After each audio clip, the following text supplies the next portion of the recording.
আপনি মানুষের সামনে আমার নবীর শান সম্পর্কে কথা বলতে পারলেন? আমার নবীও জানে না।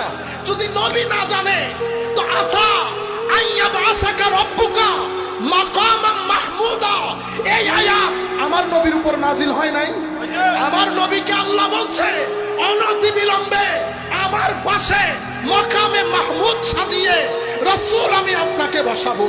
ওয়ালা সাউফা ইউতিকা রব্বুকা ফাতারদা, এমন ভাবে দেব খুশি না হয়ে পারবেন না।